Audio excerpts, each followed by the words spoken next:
석유 자원이 전무한 국가에서 석유를 창출해내는 대한민국. 전 세계가 불가능이라 단정했던 이 기적이 한반도에서 현실화되었습니다.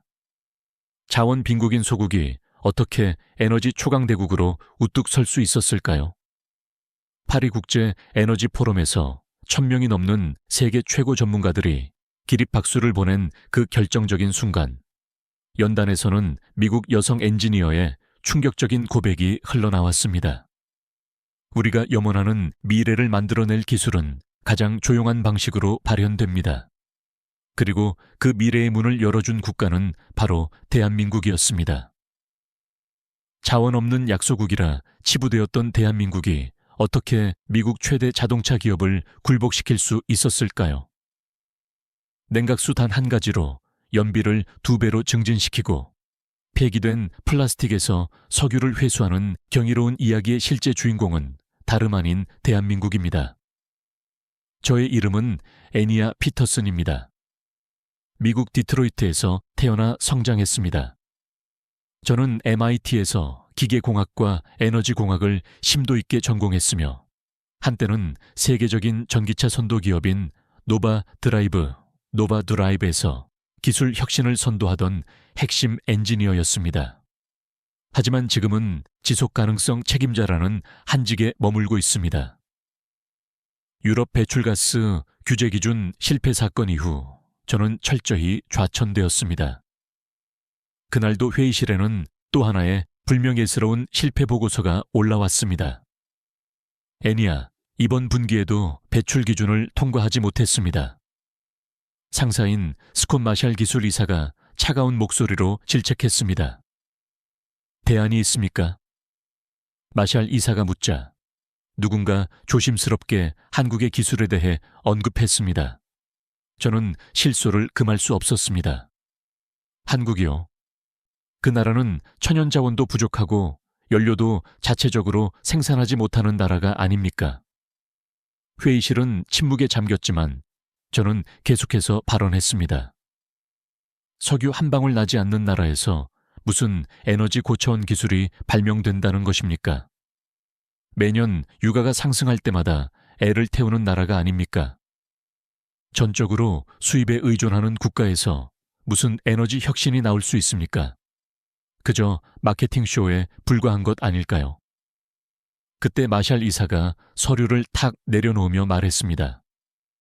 애니아, 당신에게 마지막 기회를 부여하겠습니다. 한국에서 개발했다는 냉각수 기반 기술을 철저히 조사해보세요. 이번이 마지막 임무입니다. 저는 속으로 깊은 한숨을 내쉬었습니다.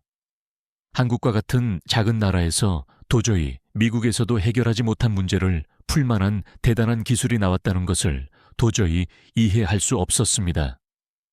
그날 저녁 귀가 후에도 한국 관련 생각이 머리를 떠나지 않았습니다. 저는 컴퓨터를 켜고 한국을 검색했습니다. 인구 5천만 명의 작은 반도 국가, 분단 국가. 자원은 정말 빈약해 보였습니다. 이런 나라에서 어떻게 에너지 기술을 개발했다는 것인가? 저는 의구심을 지울 수 없었습니다. 하지만 회사에서 받은 자료에는 경이로운 수치들이 기재되어 있었습니다. 연비 개선율 30%, 매연 감소율 50%. 말도 안 돼. 저는 중얼거렸습니다. 만약 이 수치들이 진실이라면 자동차 산업 전체의 판도가 뒤바뀔 것입니다. 하지만 저는 여전히 이 사실을 믿기 어려웠습니다. 다음 날 아침 출근길에도 수십 년간 미국이 해결하지 못한 문제, 유럽의 엄격한 배출 기준을 통과하는 일을 한국이 정말 해냈을까 하는 의문이 계속되었습니다. 회사에 도착하자마자 마샬 이사가 저를 불렀습니다. 애니아, 결정했습니까? 한국으로 가시겠습니까? 저는 잠시 망설였습니다. 자원 없는 나라가 어떻게 에너지 혁신을 이루었는지 궁금하기는 합니다. 제가 마침내 대답하자 마샬 이사는 미소를 지었습니다. 그럼 항공편을 예약하겠습니다. 한국에서 해답을 찾아보세요. 그렇게 저는 한국행을 결정했습니다. 석유 한 방울 없이 생존하는 나라의 기술력을 직접 확인하기 위해서였습니다. 과연 그 작은 나라가 미국이 이루지 못한 일을 성취했을까요? 저는 반신반의하며 짐을 쌌습니다. 한국행 준비를 하며 저는 더 많은 자료를 검토했습니다. 보고서에는 믿기 힘든 내용들이 가득했습니다. K7 차량 연비 1930% 매연 30% 감소. 저는 눈을 비비고 다시 읽어보았습니다. 9년 된 중고차의 연비가 2배로 증진되었다니. 이는 기존 물리학 법칙에 위배되는 듯 했습니다. 중고차의 연비가 신차보다 좋아진다는 것은 상식적으로 납득하기 어려웠습니다. 그러나 숫자는 거짓말을 하지 않습니다. 그날 오후 동료 엔지니어 제임스가 저를 찾아왔습니다. 애니야, 한국 기술 조사는 어떻게 되어가고 있습니까? 솔직히 말씀드리면 이해가 가지 않습니다. 저는 모니터를 가리키며 말했습니다. 여기 보십시오. 녹스제로 3.0, 넉스 제로 3.0 이라는 제품명이 나와 있습니다. 냉각수 하나만 교체했을 뿐인데 이런 결과가 나온다고요? 제임스도 고개를 갸웃거렸습니다. 그때 갑자기 마샬 이사가 부서로 들어왔습니다.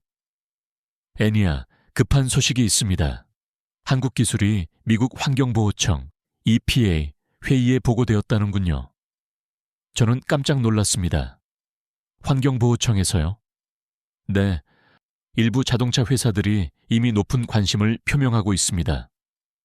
마샬 이사의 말에 저는 당황했습니다. 그럼 우리가 뒤처지는 것입니까? 그래서 더욱 서둘러야 합니다. 한국 기술을 선점하지 못하면 경쟁사에게 밀릴 수 있습니다. 저는 극심한 압박감을 느꼈습니다. 회사 내에서 저의 입지가 더욱 좁아질 수도 있었기 때문입니다. 그날 저녁집에서 저는 한국 관련 자료를 추가로 검색했습니다. 놀랍게도 한국에서는 다양한 친환경 기술들이 개발되고 있었습니다. AI 수질 정화 로봇의 한강 실전 배치, 침수 대응을 위한 디지털 트윈 시스템으로 선진국을 압도하고 있었습니다. 더욱 경악스러운 것은 도시 유전 기술에 대한 기사였습니다. 석유 없는 나라에서 석유를 만든다. 한국이 2024년 기준 700억 달러 상당의 원유를 수입하여 이를 정제한 후 931억 달러 상당의 석유 제품을 수출한다는 내용이었습니다. 무우이에서 유유를 창조한 것이로군. 그런데 더욱 충격적인 사실은 따로 있었습니다. 바로 버려진 플라스틱을 다시 석유로 변환시키는 기술이었습니다. 플라스틱 내부에 원래 석유 성분이 잔존한다는 사실을 활용하여 이를 다시 끓여 석유를 회수한다고 합니다. 도시에서 석유를 얻는다고 하여 도시 유전이라 불린다고 했습니다. 저는 화면을 멍하니 바라보았습니다. 이 나라는 대체 무엇인가?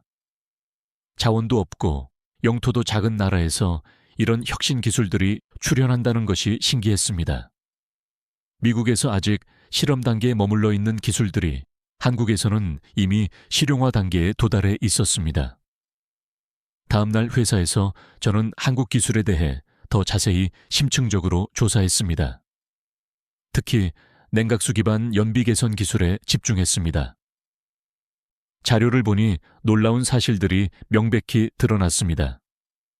렉스턴 스포츠 차량의 경우 연비가 10.4km에서 식수부 6.1km로 향상되었다고 했습니다. 쉐보레 스파크는 15km에서 26km로 증가했습니다. 이것이 정말 가능한 일인가? 저는 의구심을 품었지만 더욱 놀라운 것은 매연 감소 효과였습니다. 음식물 수거 차량의 경우 질소 산화물 배출이 542ppm으로 현저히 감소하여 검사에 통과했다는 것입니다. 이것은 명백히 혁신적입니다.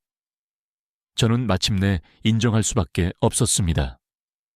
점심시간에 동료들과 이야기를 나누면서도 한국 기술 이야기가 화두였습니다. 애니야, 정말 한국에 갈 겁니까? 솔직히 말해서 큰 기대는 하지 않습니다. 저는 여전히 회의적인 입장이었습니다. 하지만 수치 자체는 거짓을 말하지 않잖아요. 만약 정말이라면 우리 업계 전체가 근본적으로 변혁될 것입니다. 동료의 말에 저는 고개를 끄덕였습니다. 맞는 말이었습니다. 오후에는 한국 출장 일정을 구체적으로 계획했습니다. 경기도에 위치한 그린모션 이노텍이라는 회사를 방문하기로 했습니다. 이지한 박사라는 분이 이 기술을 개발했다고 했습니다. 30년 경력의 내연기관 엔진 전문가. 저는 그분의 프로필을 읽어보았습니다. 에코프리즈 V3라는 기술을 개발했다고 했습니다. 점점 궁금증이 증폭되었습니다. 퇴근길에 한 가지 더 충격적인 소식을 접했습니다. 한국의 도시 유전 기술이 미국 피닉스시에 도입된다는 것이었습니다. 폐플라스틱을 석유로 전환하는 기술이라고 했습니다. 한국이 우리보다 선진적으로 앞서가고 있는 것은 아닐까? 저는 불안해지기 시작했습니다. 지금까지 미국이 기술 강국이라고 확신했는데 한국이라는 작은 나라가 우리를 추월하고 있는 것은 아닐까 하는 의구심이 들었습니다. 집에 도착하여 저는 한국행 비행기 표를 예약했습니다. 자, 이제 진실을 확인해 보자.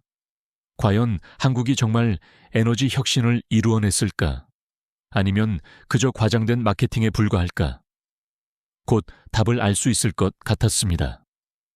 유럽 테스트 결과가 최종 탈락으로 발표된 날이었습니다. 저는 회사에서 전화를 받고 그 자리에 주저앉고 말았습니다. 애니야, 이번에도 실패했습니다. 배출 기준을 또다시 통과하지 못했습니다. 마샬 이사의 목소리는 차갑고 단호했습니다. 이제 정말 마지막 기회입니다. 한국으로 가서 해답을 찾아오세요. 저는 더 이상 선택의 여지가 없었습니다. 그날 저녁, 저는 서울행 비행기에 몸을 실었습니다. 13시간의 긴 비행 내내 저는 계속해서 생각했습니다. 정말 한국에서 답을 찾을 수 있을까? 기내 와이파이로 포털 사이트를 검색해보니 놀라운 기사들이 가득했습니다. AI 수질 정화 로봇, 한강의 실전 배치, 침수 대응 디지털 트윈으로 선진국 압도. 저는 복잡한 표정으로 화면을 바라보았습니다. 이 나라는 도대체 무엇인가? 미국에서도 아직 실험실 단계인 기술들이 한국에서는 이미 현실에서 가동되고 있다는 사실에 놀랐습니다. 한강에서 AI 로봇이 수질을 정화한다니요. 서울 전체를 3D로 복제하여 홍수를 예측한다고요. 믿기 어렵지만 사진과 동영상까지 첨부되어 있었습니다. 또 다른 기사를 읽어보니 더욱 경악스러웠습니다. 폐플라스틱에서 석유 생산, 도시 유전 기술 상용화, 미국 피닉스시 도입 확정, 한국 기술이 미국으로 역수출되고 있다는 이야기였습니다. 저는 잠시 생각에 잠겼습니다. 지금까지 미국이 한국에 기술을 전수해주는 입장이었다고 생각했는데 반대로 한국에서 미국으로 기술이 넘어가고 있다는 것입니다. 내가 알던 한국과는 완전히 다르구나. 승무원이 기내식을 가져다 주며 말했습니다. 한국 처음 가시나요? 네, 출장으로 가는 것입니다. 한국은 정말 경이로운 나라입니다. 기술이 일상에 완전히 녹아들어 있거든요. 승무원의 말에 저는 더욱 궁금해졌습니다. 어떤 면에서요? 지하철에서 휴대폰으로 모든 것을 해결할 수 있고 도시 곳곳에 스마트 기술이 내재되어 있습니다. 직접 보시면 깜짝 놀라실 겁니다. 비행기가 한국 땅에 가까워질수록 저는 긴장감이 고조되었습니다. 과연 이 작은 나라에서 미국이 해결하지 못한 문제에 해답을 찾을 수 있을까요? 석유 한 방울 나지 않는 나라에서 에너지 혁신이 발생했다는 것이 정말일까요? 인천공항에 도착했을 때 저는 한국의 첫인상에 깊이 감명받았습니다. 공항 자체가 하나의 거대한 스마트 시스템이었습니다. 자동 출입국 심사, 무인 수화물 처리, 실시간 교통 정보. 여기서부터 다르다. 공항에서 서울로 가는 열차를 탔는데 또 한 번 놀랐습니다. 기차가 시속 300km로 질주하는데도 흔들림이 거의 없었습니다. 기술 수준이 예상보다 훨씬 높네. 저는 인정할 수밖에 없었습니다. 열차 안에서 바라본 한국의 풍경도 인상적이었습니다. 곳곳에 태양광 패널이 설치되어 있고 풍력 발전기도 보였습니다. 자원 없는 나라가 재생에너지에 적극적으로 투자하고 있구나. 서울에 도착하여 호텔로 가는 길에도 저는 계속해서 도시를 관찰했습니다. 전기차가 예상보다 많이 보였고 충전소도 곳곳에 있었습니다. 친환경 기술이 이미 일상에 확고히 정착했네. 미국보다 오히려 앞서 있는 것 같다. 호텔에 체크인하고 나서 저는 내일 방문할 그린모션 이노텍에 대해 다시 조사했습니다. 경기도 안산에 있는 작은 회사라고 했습니다. 이지한 박사가 30년간 연구 끝에 완성한 기술이라고요. 냉각수 하나로 연비를 2배로 증진시킨다니.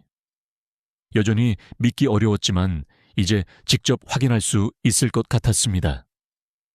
내일이면 진실을 알 수 있겠지. 그날 밤 서울 시내를 바라보며 저는 생각했습니다. 이 도시에는 정말 미래 기술들이 은밀히 숨겨져 있을까? 한강에서 로봇이 물을 정화하고 지하에서는 컴퓨터가 도시 전체를 시뮬레이션 한다는 것이 정말일까? 내가 너무 편견에 사로잡혀 있었나?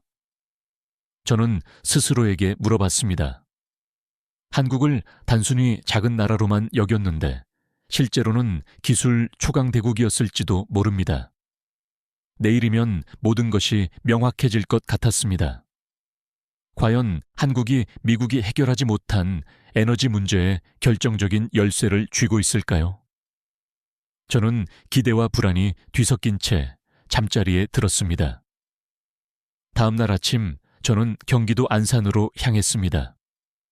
그린모션 이노텍이라는 회사는 예상보다 규모가 작았습니다. 하지만 건물 내부로 들어서자마자 저는 깜짝 놀랐습니다. 최신 장비들과 오랜 세월의 흔적이 묻어나는 기계들이 조화롭게 공존하고 있었습니다. 이지한 박사님이 저를 맞아 주셨습니다. 50대 중반쯤 되어 보이는 차분하고 단정한 분이었습니다. 멀리서 오셨네요. 애니아 피터슨 씨 맞으시죠? 네, 반갑습니다. 이 박사님은 저를 실험실로 안내해 주셨습니다. 벽면에는 수백 장의 실험 결과지가 빼곡히 붙어 있었습니다. 이 모든 것이 냉각수 실험 결과인가요? 네, 지난 3년간의 기록입니다.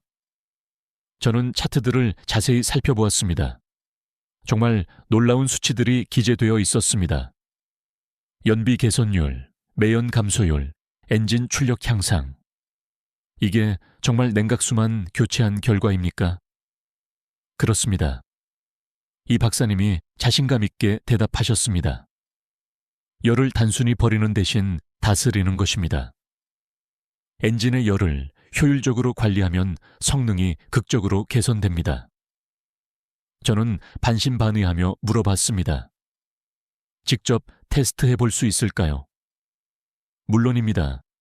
실제로 보여드리는 것이 가장 확실하니까요. 이 박사님이 미소를 지으며 말씀하셨습니다. 첫 번째 실험 차량은 2016년식 K7이었습니다. 9년 된 중고차였죠. 이 차로 테스트한다고요? 네, 이런 차량일수록 효과가 명확하게 드러납니다. 실험 전 연비 측정 결과는 10.1kcal. 이 박사님이 기존 냉각수를 배출하고 녹스제로 3.0을 주입하셨습니다. 이제 1시간 정도 시운전해보죠. 1시간 후 다시 연비를 측정했습니다. 결과를 보고 저는 눈을 의심했습니다. 19.4kPa. 거의 2배로 증가한 것이었습니다. 어떻게 이런 일이 가능하죠? 저는 믿을 수 없다는 표정으로 물었습니다. 냉각수만 바꿨는데 연비가 2배로 늘어나다니요. 나노 기술과 여력학의 만남입니다. 두 번째 실험은 매연 측정 결과였습니다. 기존에는 933 ppm이었는데 냉각수 교체 후에는 542 ppm으로 하락했습니다.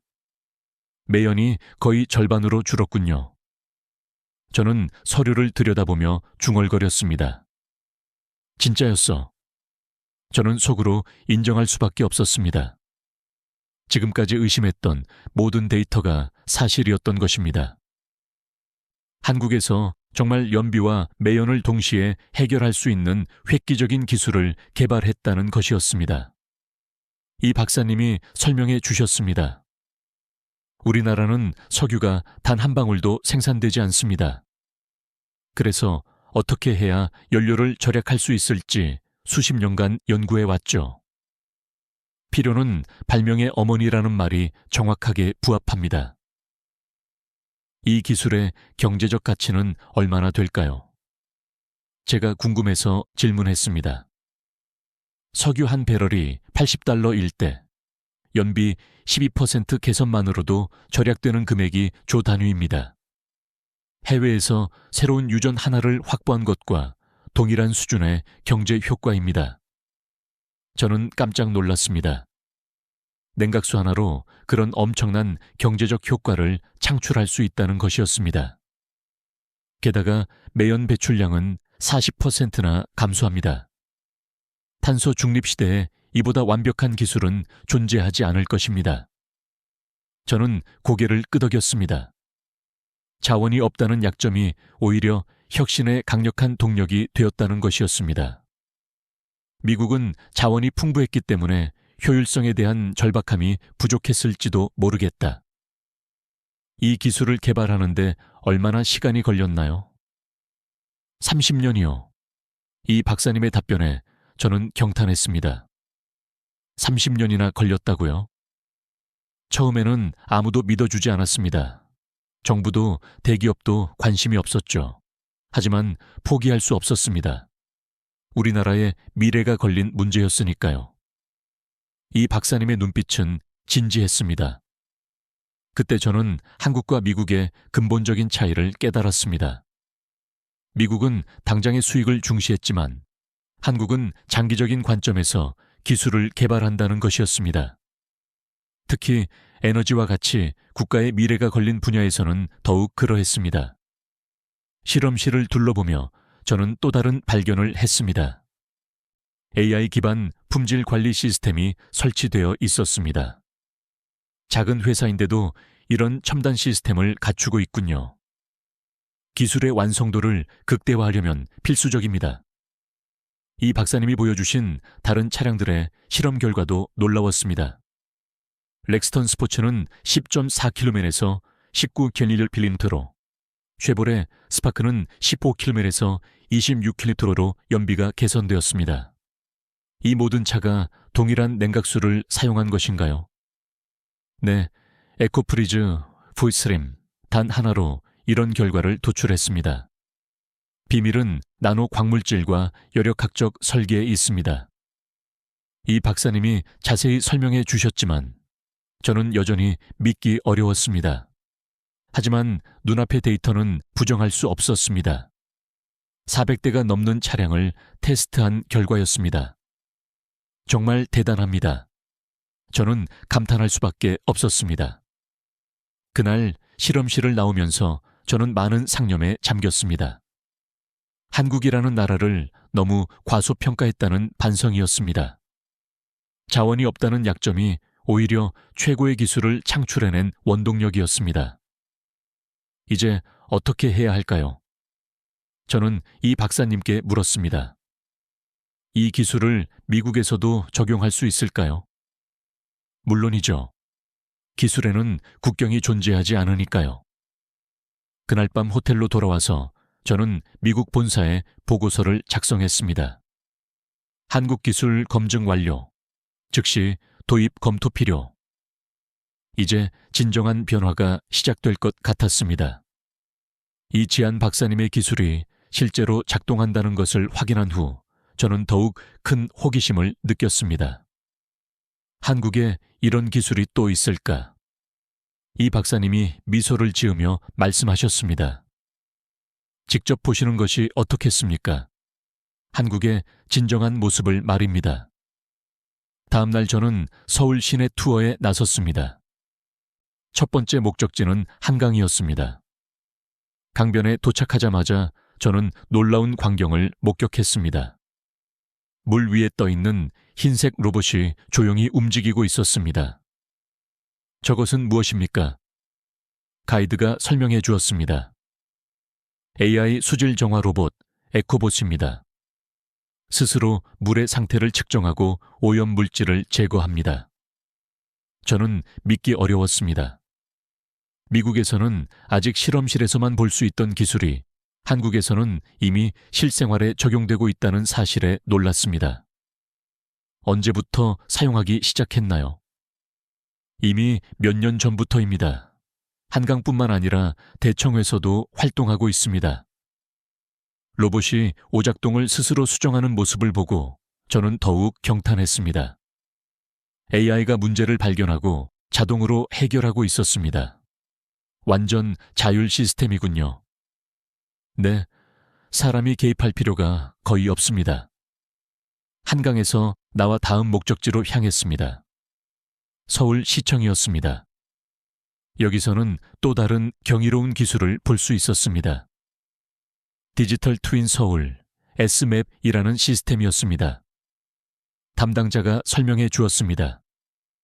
서울 전체를 3D로 복제한 가상 도시입니다. 홍수나 재난 발생 시 미리 시뮬레이션을 통해 대응할 수 있습니다.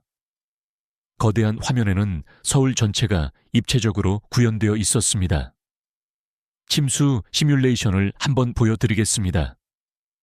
담당자가 버튼을 누르자 화면에서 비가 내리기 시작했습니다. 시간이 지나면서 어떤 지역이 침수되는지, 피해 규모가 얼마나 될지 실시간으로 나타났습니다. 저는 말을 잇지 못했습니다. 이것은 정말 대단합니다. 미국에도 이런 시스템이 있습니까? 담당자가 궁금해하며 물었습니다. 아닙니다. 이 정도 수준은 본 적이 없습니다. 화면을 보면서 저는 깨달았습니다. 한국은 재난 대응에서도 세계 최고 수준의 기술을 보유하고 있다는 사실을 말입니다. 국내 최초로 도시 전체를 대상으로 한 시스템입니다. 해외에서도 벤치마킹을 위해 많은 이들이 찾아옵니다.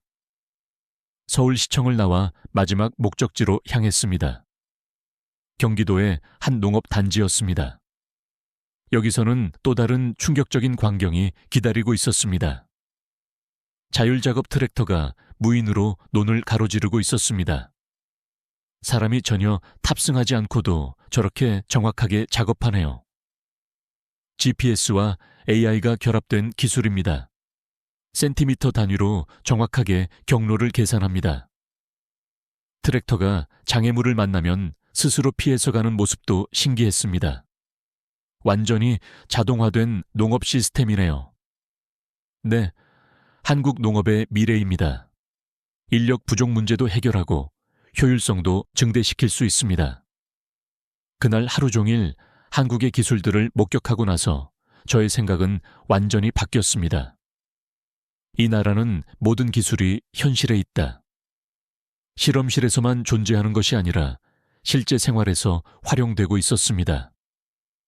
AI 로봇, 디지털 트윈, 자율농업. 정말 미래가 먼저 와 있는 나라구나. 저녁에 이지한 박사님과 통화했습니다. 오늘 투어는 어떠셨습니까? 정말 놀라웠습니다. 한국을 완전히 새롭게 보게 됐습니다. 그런데 궁금한 것이 있습니다. 이런 기술들이 어떻게 가능했을까요? 이 박사님이 잠시 생각하시더니 말씀하셨습니다. 필요 때문입니다.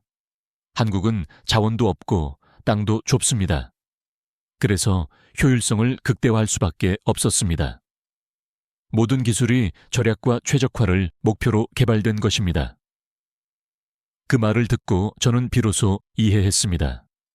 한국의 기술은 단순히 첨단 기술이 아니라 생존을 위한 절실한 기술이었던 것입니다. 자원 없이도 생존하기 위해 개발된 절실한 기술들이었던 것이군요. 그래서 모든 기술이 실용적이고 완성도가 높은 것이었군요. 맞습니다. 우리에게는 실패할 여유가 없었습니다. 이 박사님의 말에 저는 깊이 공감했습니다. 그날 밤 저는 미국 본사에 긴 보고서를 작성했습니다. 한국은 기술 선진국이다. 우리가 알고 있던 한국과는 완전히 다른 나라이다. 즉시 기술 협력을 추진해야 한다. 이제 저는 확신했습니다. 한국이 미국보다 앞서 있는 분야가 많다는 것을요. 그리고 우리가 한국에서 배워야 할 것이 많다는 것을요. 한국에서의 경험을 바탕으로 저는 미국 본사로 돌아와 중요한 보고서를 작성했습니다. 에코프리즈 V3 냉각 시스템 한국과의 공동 개발 요청. 제목부터 파격적이었습니다. 지금까지 미국이 다른 나라에 기술을 전수해주는 입장이었는데 이제는 한국에서 배워야 한다는 내용이었기 때문입니다. 마샬 이사를 비롯한 임원진들이 회의실에 모였습니다. 애니야, 정말 확실합니까? 한국 기술이 우리보다 선진적이라고요? 저는 자신 있게 대답했습니다. 네, 직접 확인했습니다. 숫자로 증명해 보이겠습니다. 저는 프레젠테이션을 시작했습니다. 9년 된 K7 차량의 연비가 10.1km에서 19.3km로 향상되었습니다. 매연은 930ppm에서 42ppm으로 감소했습니다. 회의실이 조용해졌습니다. 냉각수만 교체한 결과라고요? 네, 그것뿐입니다.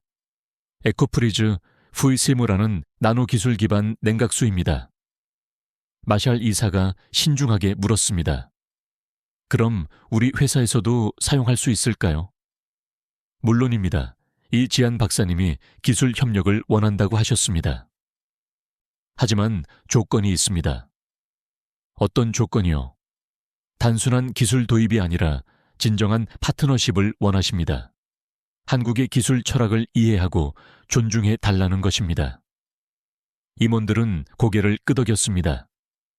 몇 주 후 노바 드라이브는 그린모션과 정식 기술 제휴를 체결했습니다. 저는 프로젝트 총괄을 맡게 되었습니다. 한국 기술을 미국 생산 라인에 도입하는 중요한 역할이었습니다. 첫 번째 단계는 냉각수 시스템 적용이었습니다. 이 지안 박사님이 직접 미국으로 오셔서 기술 이전을 도와주셨습니다. 미국 차량에도 동일한 효과가 나타날까요? 걱정 마세요. 기술은 보편적입니다. 실제로 테스트해보니 놀라운 결과가 나왔습니다. 미국에서 생산되는 차량들도 연비가 평균 20% 이상 향상되었습니다. 매연도 30% 이상 감소했습니다. 정말 대단합니다. 하지만 더 놀라운 것은 그 다음이었습니다. 이 박사님이 제안하신 AI 기반 제조 자동화 시스템 도입이었습니다. 한국에서 사용하는 시스템을 여기에도 적용해 보죠. 품질 관리와 생산성이 동시에 향상될 것입니다. 새로운 시스템이 도입되고 나서 경이로운 변화가 발생했습니다. 공정 분량이 절반으로 줄어들었고 생산성은 8% 향상되었습니다. 이런 효과를 예상했나요? 네, 한국에서는 이미 검증된 기술이니까요. 자동차 공장의 분위기도 완전히 바뀌었습니다. 실시간 데이터 분석으로 문제를 미리 예측할 수 있게 되었기 때문입니다. 작업자들도 처음에는 걱정했지만 일이 훨씬 쉬워졌다고 만족해했습니다. AI가 도와주니까 실수할 걱정이 없습니다. 몇 달 후 회사 전체의 분위기가 달라졌습니다. 한국 기술 도입으로 매출이 크게 증가했습니다. 특히 유럽 시장에서 배출 기준을 통과한 차량들이 폭발적인 인기를 끌었습니다. 한국 기술 덕분이네요.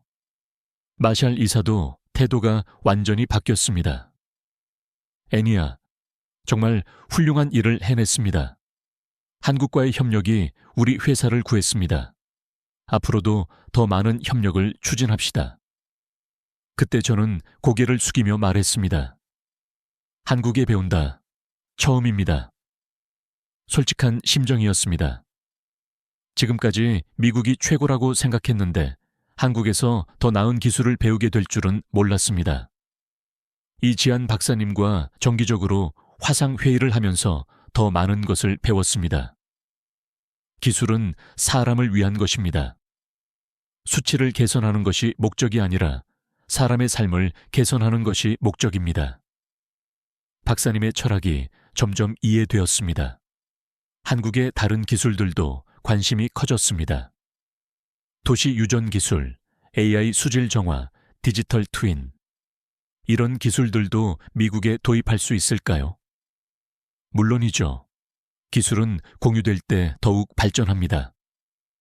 회사에서는 한국 기술 도입을 더욱 확대하기로 결정했습니다.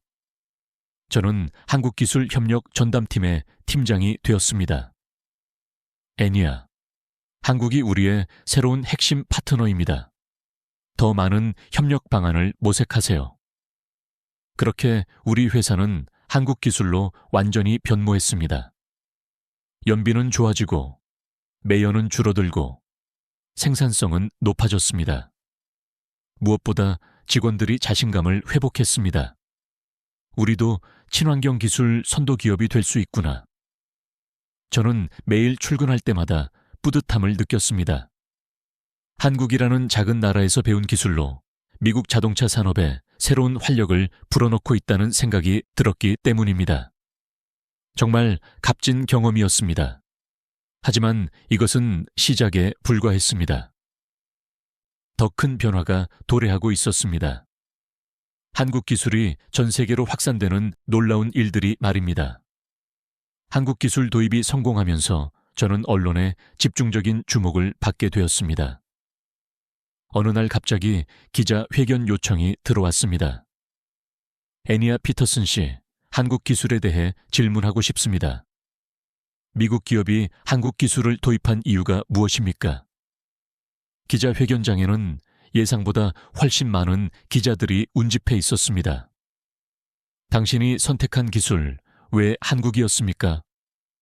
첫 번째 질문이 들어왔습니다. 저는 한참을 숙고한 후 대답했습니다. 그 나라는 에너지를 창출하지 않습니다.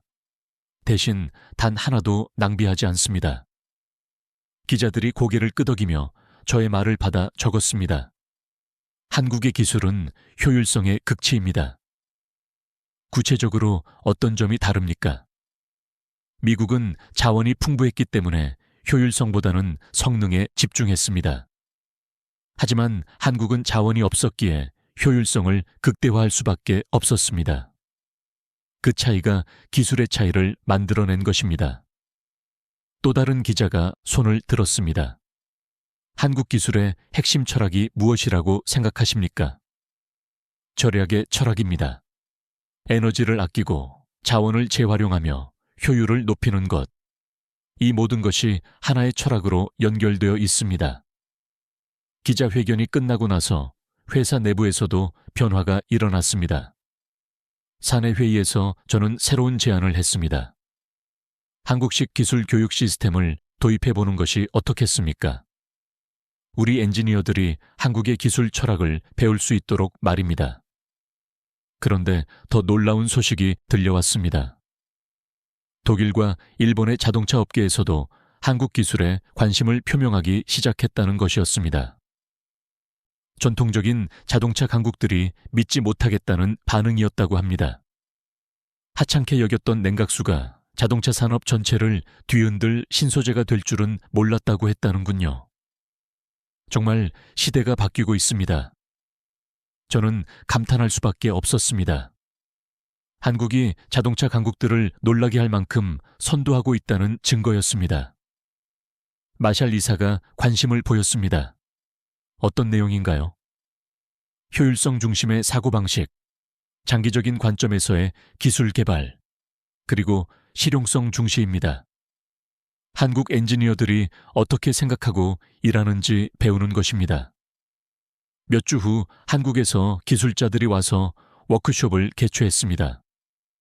이지한 박사님도 오셔서 직접 강의해 주셨습니다. 기술은 숫자를 줄이는 것이 아니라 사람을 살리는 것입니다. 박사님의 첫마디에 모든 엔지니어들이 집중했습니다. 미국과 한국의 접근 방식이 어떻게 다릅니까? 한 엔지니어가 질문했습니다. 미국은 무엇을 더할 것인가를 고민하고 한국은 무엇을 뺄 것인가를 고민합니다. 더하기보다는 빼기가 때로는 더 어렵습니다. 워크숍이 진행되면서 저는 많은 것을 깨달았습니다. 한국의 기술자들은 정말 다르게 사고한다는 것을요. 문제를 바라보는 관점부터 해결하는 방식까지 모든 것이 달랐습니다. 왜 냉각수에 집중하셨나요?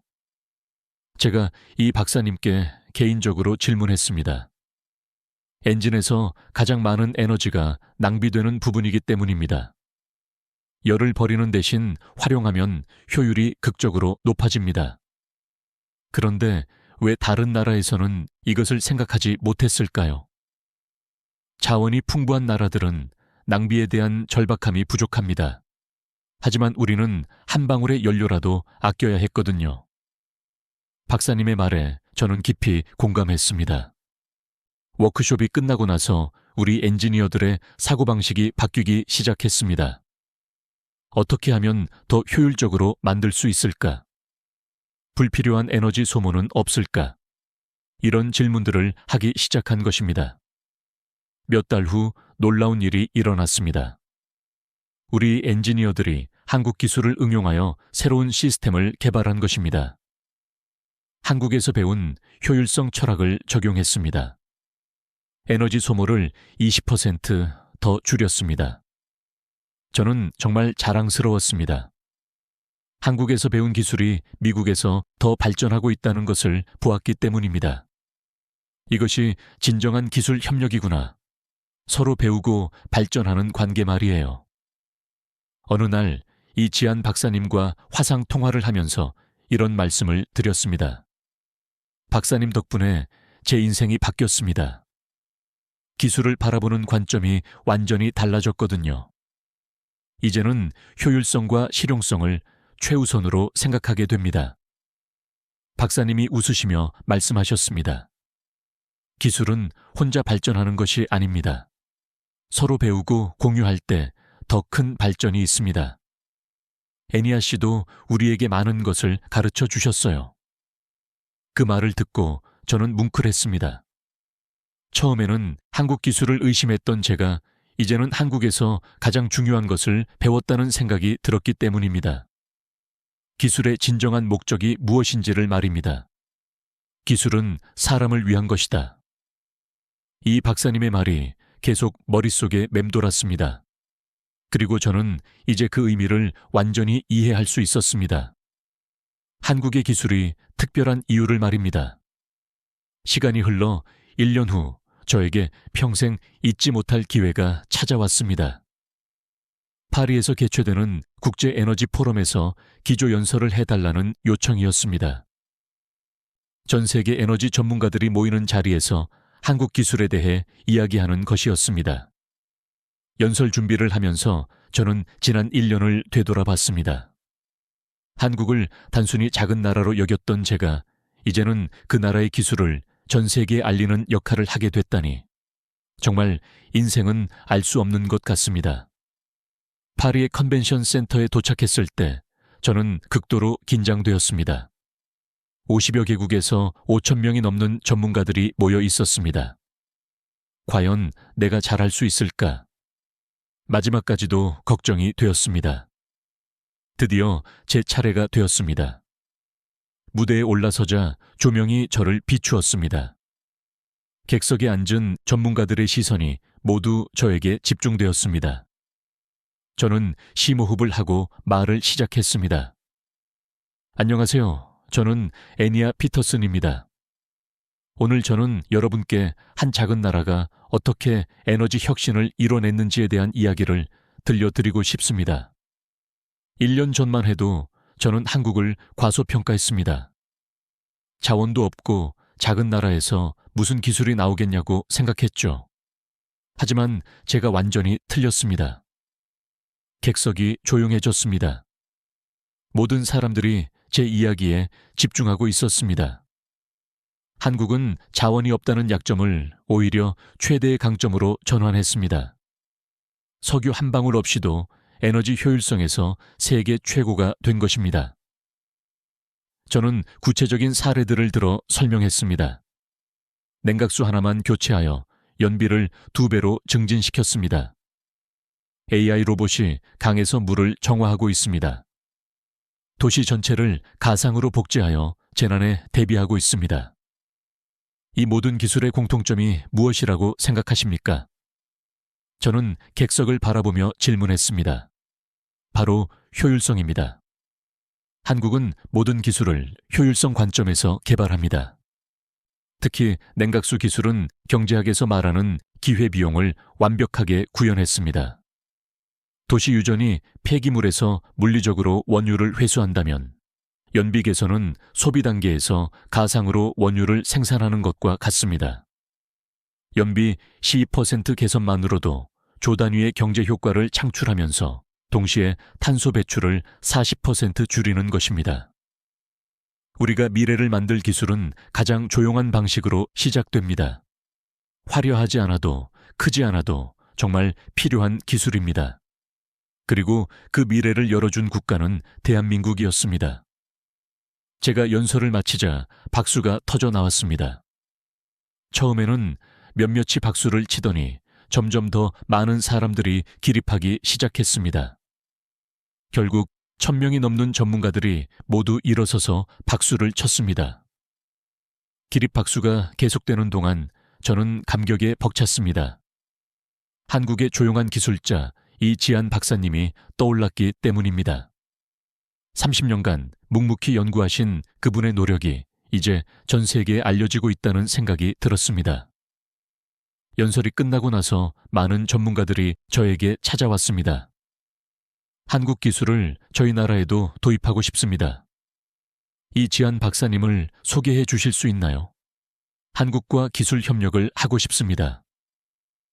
그날 저녁 호텔에서 이지한 박사님께 영상통화를 걸었습니다. 박사님, 오늘 연설이 대성공이었습니다. 전 세계 전문가들이 한국 기술에 관심을 보이고 있습니다. 박사님이 환하게 웃으셨습니다. 애니아 씨 덕분입니다. 한국의 기술을 세계에 알려주셔서 감사합니다. 이제 정말 글로벌 협력이 시작되겠네요. 박사님의 목소리에서 기쁨이 느껴졌습니다. 화면 너머에 연구실이 보였습니다. 여전히 그 작은 공간에서 연구를 계속하고 계셨습니다. 하지만 이제는 전 세계가 그분의 기술에 주목하고 있었습니다. 박사님, 정말 대단하십니다. 조용히 연구하신 기술이 이제 세계를 변화시키고 있습니다. 저도 박사님 덕분에 완전히 새로운 사람이 되었습니다. 박사님이 겸손하게 말씀하셨습니다. 기술은 혼자 만드는 것이 아닙니다. 많은 사람들의 관심과 노력이 모여야 완성되는 것이죠.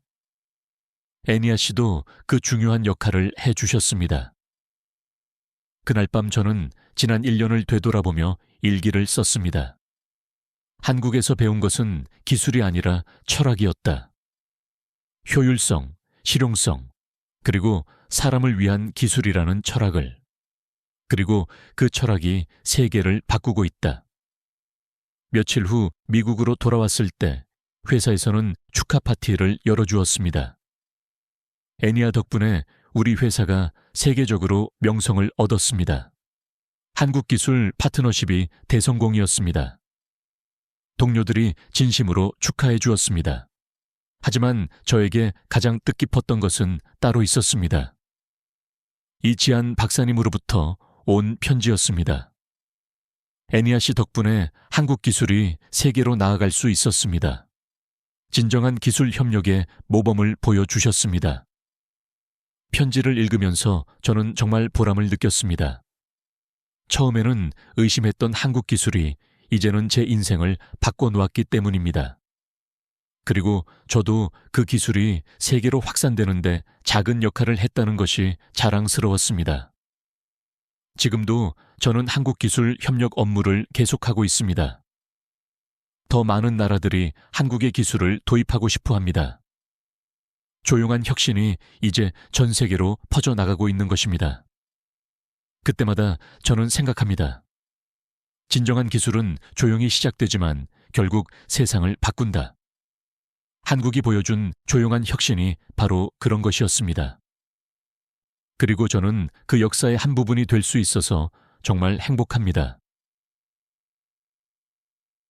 이 시점부터 두 번째 이야기인 한강 관련 내용이 시작됩니다. 인물 이름은 엘리노어 스턴, 이던 밀러, 박진우 교수, 최지윤 주임으로 변경됩니다. 미국 명문대에서 경이로운 일이 전개되고 있습니다. 한국의 한강이 세계 건축학계가 주목하는 도시계획의 새로운 교과서로 자리매김하고 있습니다. MIT 도시계획학과에서 진행한 세계의 강과 교량 선호도 조사에서 한강이 중국의 양쯔강, 일본의 스미다강을 제치고 압도적인 1위로 선정되었다고 합니다.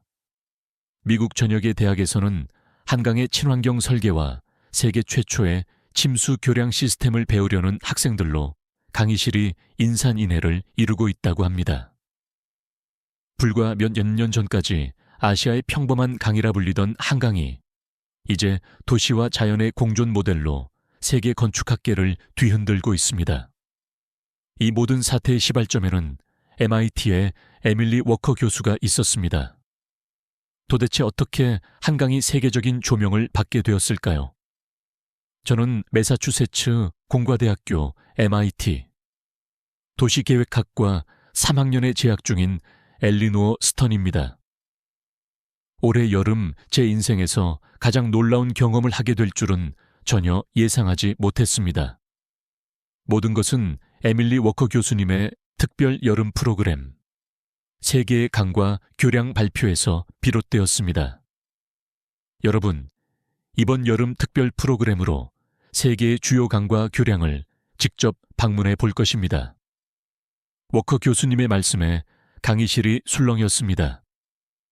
방문지는 전 세계 대학생들의 선호도 조사를 통해 결정할 예정이니 적극적으로 참여해 주세요. 저는 바로 손을 들었습니다. 교수님, 어떤 강들이 후보에 올라갔나요? 중국의 양쯔강, 일본의 스미다강, 그리고 한국의 한강이 최종 후보입니다. 당연히 중국이나 일본이 선택될 것이라 생각했습니다. 하지만 일주일 후 워커 교수님은 충격적인 결과를 발표했습니다. 투표 결과 한국의 한강이 압도적인 1위로 선정되었습니다. 교실은 잠시 정적이 흘렀다가 곧 웅성거림이 시작되었습니다. 한강이 양쯔강이나 스미다강보다 더 흥미롭다고? 한국에 대체 무엇이 있길래? 특히 제 옆자리에 앉은 이던 밀러는 코웃음을 쳤습니다. 한국이라니 무슨 대단한 강이 있다고, 다 짜여진 각본 같은데. 이던의 말에 저는 불편함을 느꼈지만 대꾸하지 않았습니다. 사실 저는 한국 문화에 깊은 관심이 많았기에 이번 기회가 매우 기대되었습니다. 선호도 조사는 완전히 익명으로 진행되었습니다. 한강을 중심으로 한 서울의 도시계획과 인프라가 최근 건축학계에서 집중 조명되고 있습니다. 워커 교수님의 설명에도 이던은 불신하는 눈치였습니다.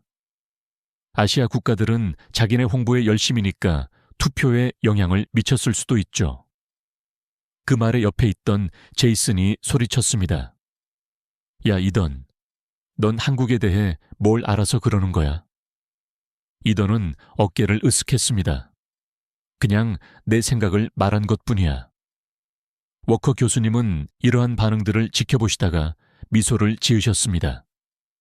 여러분, 직접 경험해보면 알게 될 것입니다. 한국의 한강은 단순한 물줄기가 아니라 역사와 현대가 공존하는 살아있는 도시의 중심입니다. 교수님은 화면에 한강의 야경 사진을 띄우셨습니다. 불과 70년 전 세계 최빈국에서 이런 장관을 창조해낸 한국인의 저력을 생각하니 코끝이 찡해지면서도 여전히 한국을 작은 나라로만 치부하는 서구의 시선에 문득 화가 났습니다. 그 순간 교실이 다시 조용해졌습니다.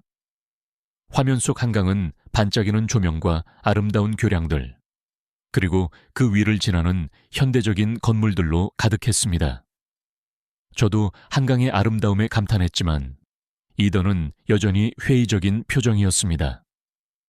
사진이야 멋지게 찍을 수 있죠. 워커 교수님은 손뼉을 치며 우리의 주의를 다시 끌었습니다. 2주 후에 출발합니다.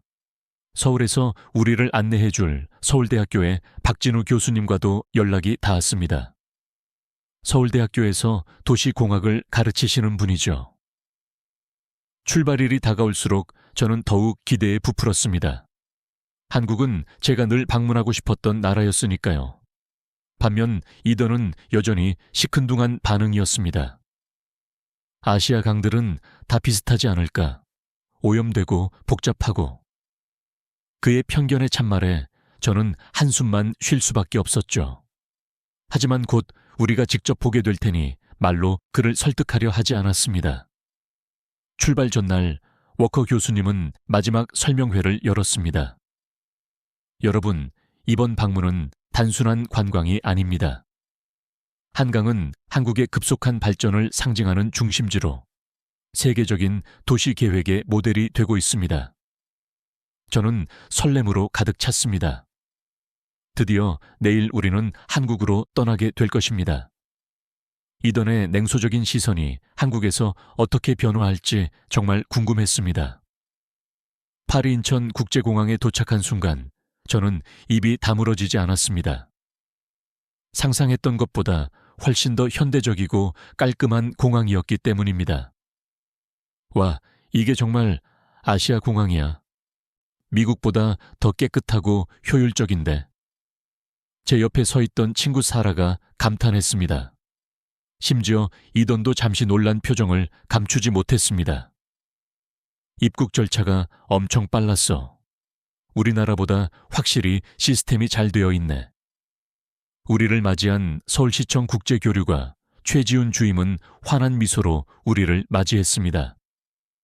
워커 교수님과 MIT 학생 여러분, 서울에 오신 것을 환영합니다. 오늘은 바로 한강 유람선 투어로 일정을 시작할 예정입니다. 대형 버스를 타고 시내로 이동하는 내내 서울의 첨단도시 경관이 창밖으로 펼쳐졌습니다.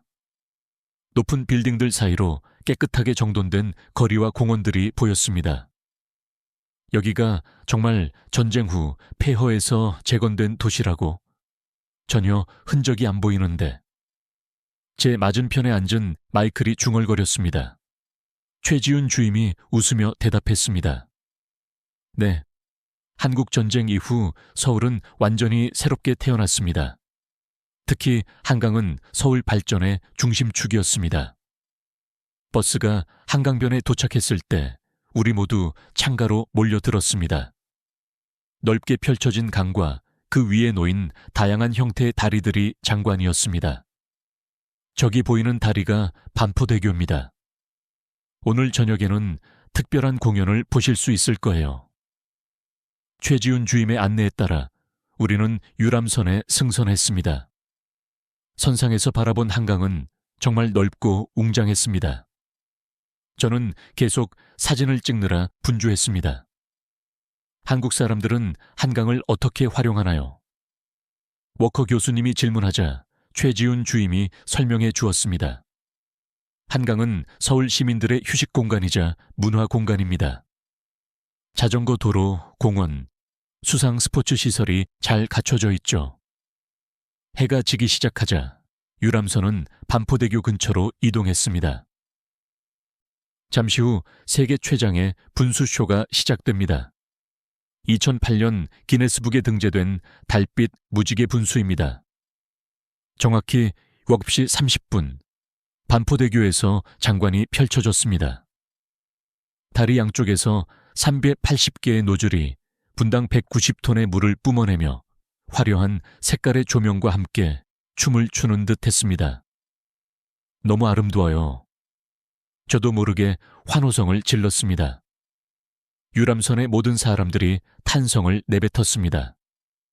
분수가 한창일 때 갑자기 하늘의 빛이 반짝이기 시작했습니다. 이것은 드론 라이트 쇼입니다. 2000대의 드론이 한강 상공에서 빛의 춤을 펼치는 거죠. 드론들이 만들어내는 형형색색의 모양들은 마치 별들이 춤추는 것 같았습니다. 반짝이는 한강의 물결 위로 드론의 불빛이 어우러져 정말 환상적인 광경이었습니다. 워커 교수님은 놀란 표정이었습니다. 이게 정말 동아시아의 강이라고? 믿을 수가 없군. 그러자 이던이 작게 투덜거렸습니다. 분수쇼 하나 보고 감탄하는 건 좀 지나친 거 아니야? 하지만 그의 목소리에서 약간의 감동이 감지되었습니다. 유람선이 다시 선착장으로 돌아오는 길, 서울의 야경이 한강에 반사되며 장관을 이루었습니다. 한강변을 따라 늘어선 고층 빌딩들의 불빛이 물에 비춰 또 다른 별자리를 만들어냈습니다. 저기 보이는 것은 63빌딩입니다. 그리고 저쪽으로는 롯데월드타워가 보이죠. 우리는 유람선에서 내려 한강공원을 걸었습니다. 공원은 저녁 시간인데도 조깅하는 사람들, 자전거를 타는 사람들, 소풍 나온 가족들로 북적였습니다. 한국 사람들은 밤에도 이렇게 활발하게 활동해요? 사라가 물었습니다. 네, 한강공원은 24시간 개방되어 있습니다. 서울 시민들의 안식처죠. 워커 교수님은 잠시 생각에 잠기더니 말씀하셨습니다. 내일은 서울대 박진우 교수님을 만나 한강의 역사에 대해 더 자세히 배울 예정입니다. 버스를 타고 호텔로 돌아가는 길, 저는 창밖 풍경에 넋을 잃었습니다. 이던은 여전히 무언가 못마땅한 표정이었지만 적어도 서울의 첫인상이 그의 예상과는 달랐다는 것은 확실해 보였습니다. 도쿄나 상하이가 이 정도 야경을 따라오려면 20년은 더 걸리겠는데. 옆자리에서 마이클이 작게 중얼거렸습니다. 미국에서는 절대 볼 수 없는 이 완벽한 도시 인프라와 세계 최고 수준의 대중교통을 보며 우리나라가 이렇게 뒤처져 있다는 사실에 처음으로 부끄러움을 느꼈습니다. 서울에서의 첫날 밤, 저는 이미 이 도시에 깊이 매료되고 있었습니다. 다음 날 아침 우리는 한강 철교 앞에서 박진우 교수님을 만났습니다. 안녕하세요, MIT 학생 여러분. 오늘은 한강의 과거와 역사에 대해 이야기 나눠볼까 합니다. 박진우 교수님은 50대 중반의 카리스마 넘치는 분이셨습니다. 한국의 도시개발 프로젝트에 깊이 관여하셨다고 최지훈 주임이 미리 알려주었습니다. 이 앞에 보이는 다리가 한강 철교입니다. 1900년에 건설된 한강 최초의 철교죠. 우리는 모두 철교를 올려다보았습니다. 오래된 듯 하면서도 견고해 보이는 다리였습니다. 와, 120년이 넘었네요. 지금도 사용 중인가요? 제가 물었습니다. 네, 지금도 서울 지하철 1호선과 KTX 등 다양한 열차가 통과하고 있습니다. 한국 근대 교통사의 중요한 이정표죠. 그때 이던이 질문했습니다. 전쟁 중에도 이 다리가 살아남았나요? 박진우 교수님의 표정이 갑자기 진지해졌습니다. 좋은 질문입니다. 사실 이 다리는 한국 전쟁 당시 중요한 역사의 현장이었습니다. 교수님은 잠시 숨을 고르시더니 계속 설명하셨습니다. 1950년 6월 북한군이 서울로 침공했을 때 한국군은 북한군의 진격을 저지하기 위해 이 다리를 폭파했습니다. 우리 모두 충격에 빠졌습니다. 하지만 안타깝게도 당시 피난민들이 다리 위에 있었고 많은 민간인 희생자가 발생했죠. 박진우 교수님의 목소리에 슬픔이 배어나왔습니다. 전쟁의 폐허에서 일어나 불과 한 세대 만에 세계가 부러워하는 나라를 건설한 한국인들의 불굴의 의지 앞에서 우리 모두는 말없이 눈시울을 붉히며 고개를 숙일 수밖에 없었습니다. 한강 철교를 바라보니 그 평화로운 모습 속에 숨겨진 비극적인 역사가 가슴 아프게 다가왔습니다. 한강은 단순한 강이 아니라 한국의 아픈 역사와 빠른 회복을 모두 지켜본 증인입니다. 우리는 한강변을 따라 천천히 걸었습니다. 박진우 교수님은 계속해서 한강의 변화에 대해 설명해 주셨습니다. 전쟁 후 한강은 서울 재건의 중심이 되었습니다. 1960년대부터 본격적인 개발이 시작되었죠. 워커 교수님이 질문했습니다. 한강 개발이 서울의 발전에 어떤 영향을 미쳤나요? 한강 개발로 서울은 강남북으로 확장될 수 있었습니다. 특히 강남 지역이 새롭게 개발되면서 서울의 균형 발전이 이루어졌죠. 그때 이던이 갑자기 끼어들었습니다. 그런데 전두환이 한강을 개발했다고 들었는데 그건 왜 아무도 말하지 않나요? 교실에 어색한 침묵이 흘렀습니다. 박진우 교수님은 잠시 망설이다가 대답하셨습니다. 날카로운 질문이네요. 맞습니다. 1980년대 한강종합개발계획은 당시 정부 주도해 진행되었습니다. 정치적 논란이 있지만 누구의 손이든 지금의 한강을 만든 건 사실이니까요. 교수님의 솔직한 답변에 이던도 고개를 끄덕였습니다.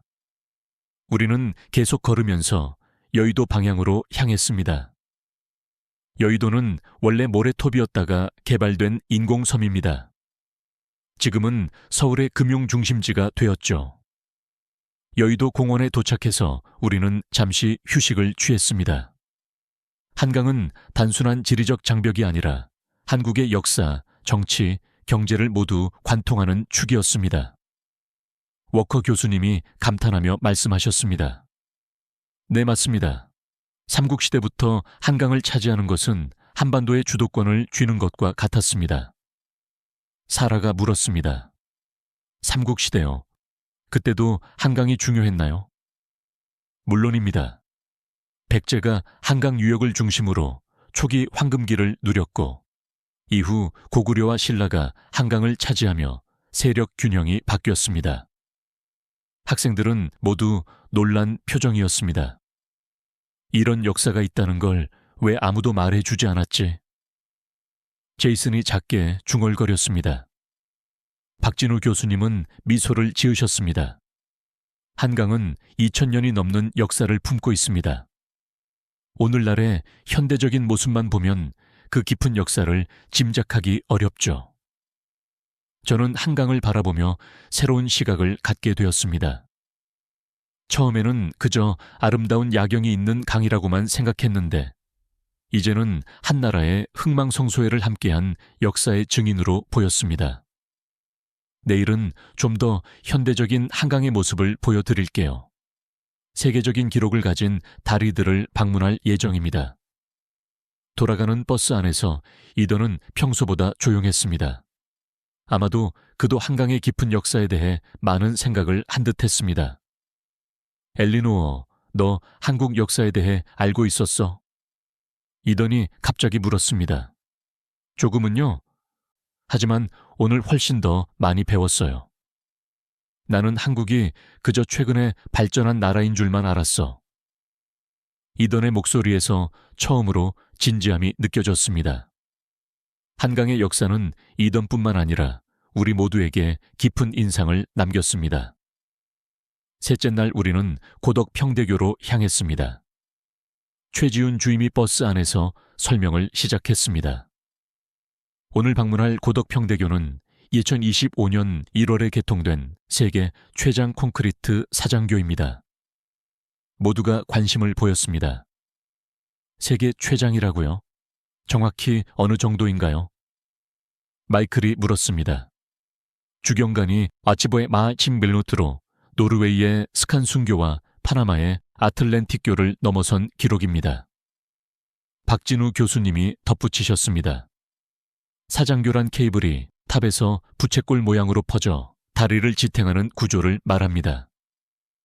버스가 다리에 도착하자 우리는 모두 창밖을 내다보았습니다. 웅장한 다리가 한강 위에 당당히 서 있었습니다. 와, 생각보다 훨씬 크네요. 저는 감탄했습니다. 버스에서 내려 다리를 가까이서 관찰할 수 있는 전망대로 향했습니다. 박진우 교수님이 다리의 특징을 설명하기 시작했습니다. 이 다리는 고강도 콘크리트와 초고강도 케이블을 사용하여 200년 수명을 목표로 설계되었습니다. 200년이요? 정말 그렇게 오래 갈 수 있나요? 이던이 의심스러운 표정으로 물었습니다. 박진호 교수님은 자신감 있게 대답하셨습니다. 네, 최첨단 기술로 설계되었습니다. 특히 한강의 환경보호를 위해 기둥수를 최소화했습니다. 워커 교수님은 메모를 하면서 질문하셨습니다. 콘크리트 사장교로는 세계 최장이군요. 환경적 측면에서 어떤 고려가 있었나요? 좋은 질문입니다. 이 다리는 한강 생태계에 미치는 영향을 최소화하도록 설계되었습니다. 교각수를 줄이고 친환경 소재를 사용했죠. 학생들은 모두 감탄하며 다리의 구조를 유심히 살펴보았습니다. 이것이 한국 기술로만 만들어진 것인가요? 제가 물었습니다. 네, 설계부터 시공까지 모두 한국 기술로 이루어졌습니다. 특히 현대건설이 주도했습니다. 그때 이던이 다시 의문을 제기했습니다. 정말 200년이나 간다고? 한국이 일본처럼 과장하는 건 아니겠지? 엘리노어가 화를 내며 말했습니다. 너 진짜 그렇게 생각해? 직접 보면서도? 이던은 어깨를 으쓱했습니다. 그냥 확인하고 싶었을 뿐이야. 박진우 교수님은 침착하게 대답하셨습니다. 의심하는 마음은 좋습니다. 실제로 이 다리는 극한 환경 테스트를 거쳤습니다. 지진, 홍수, 태풍 등 모든 자연재해에 견딜 수 있게 설계되었죠. 교수님은 태블릿을 꺼내 다리의 구조도를 보여주셨습니다.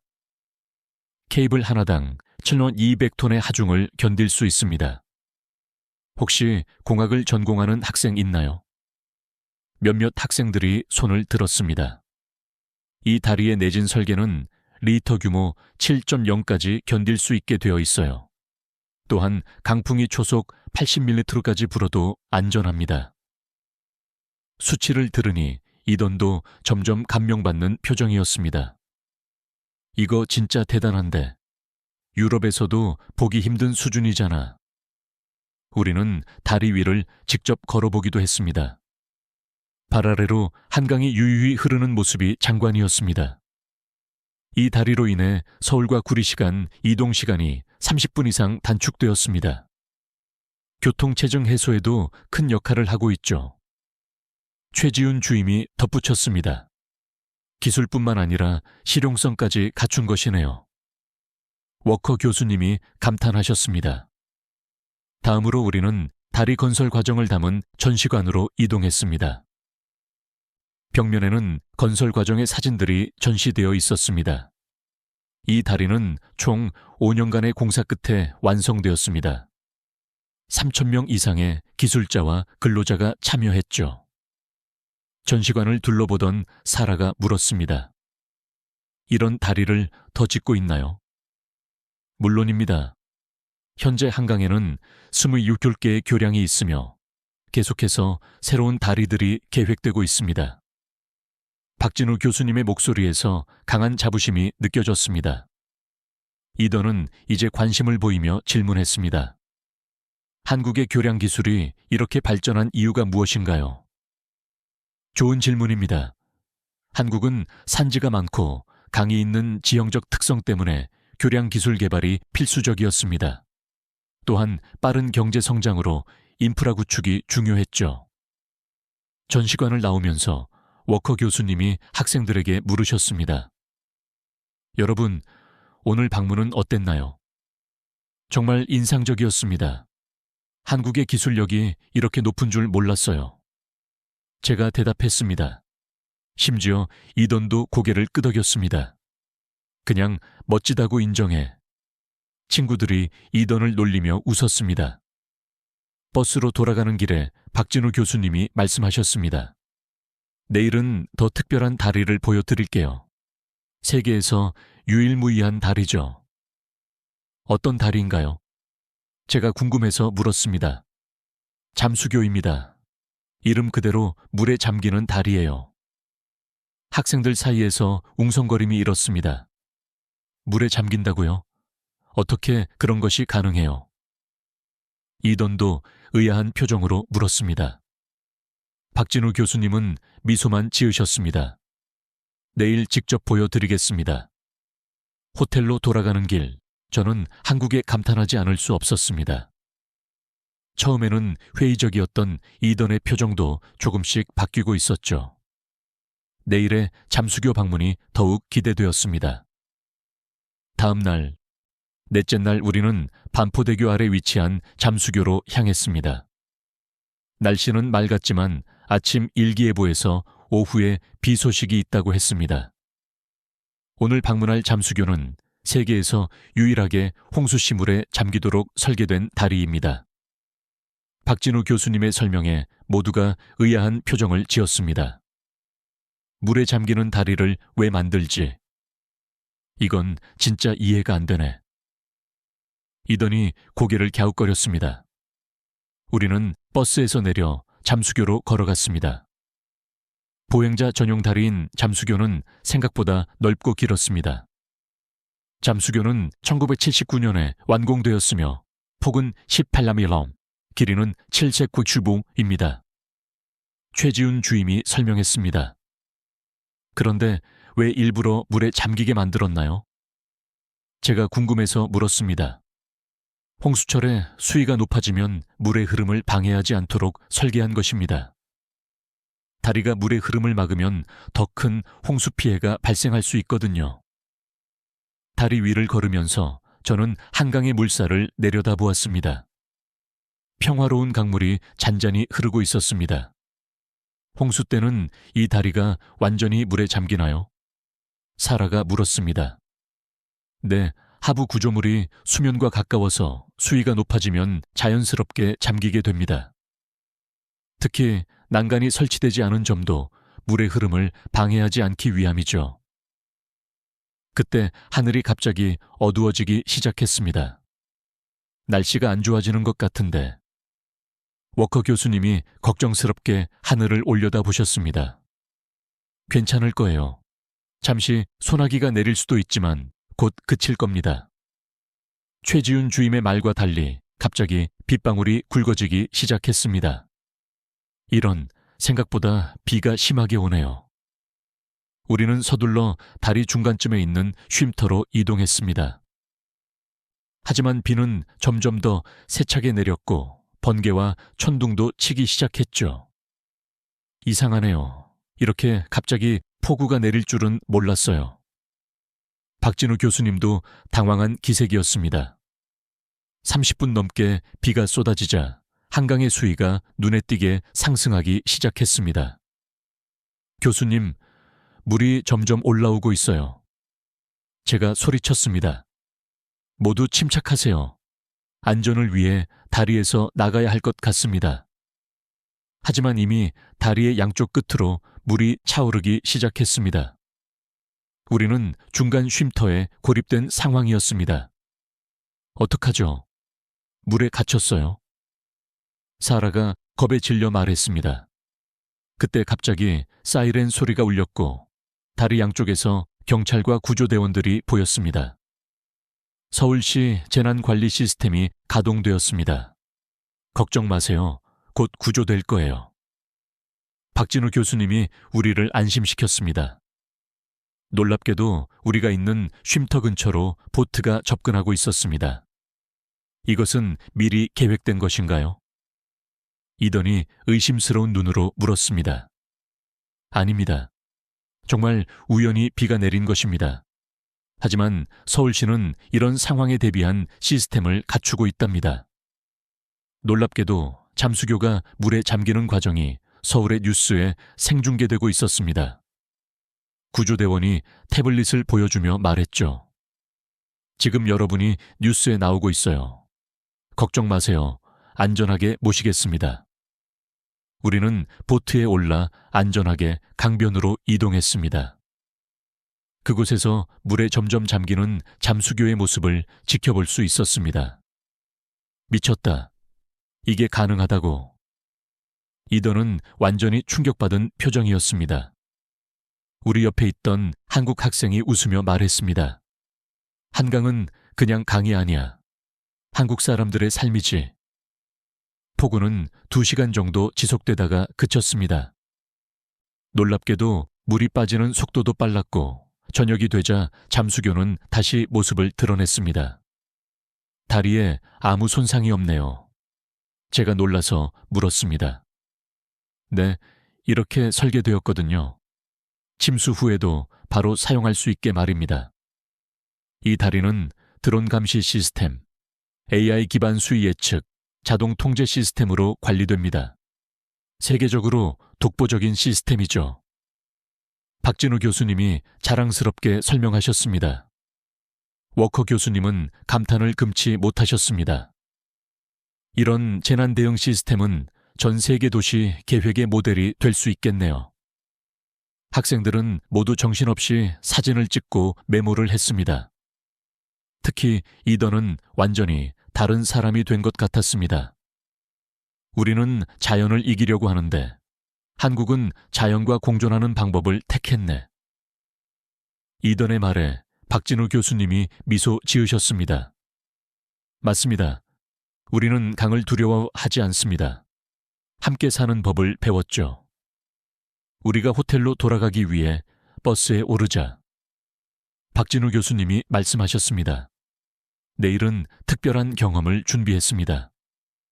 한강대교 위에 있는 스카이 스위트 호텔에서 하룻밤 묵게 될 것입니다. 다리 위의 호텔이요? 모두가 놀란 표정이었습니다. 네, 세계 최초로 다리 위에 지어진 호텔입니다. 2025년 7월에 개장했어요. 오늘의 잠수교 체험은 우리 모두에게 잊지 못할 경험이 되었습니다. 특히 이던의 태도가 눈에 띄게 변화하는 계기가 되었죠. 내일의 일정이 더욱 기대되었습니다.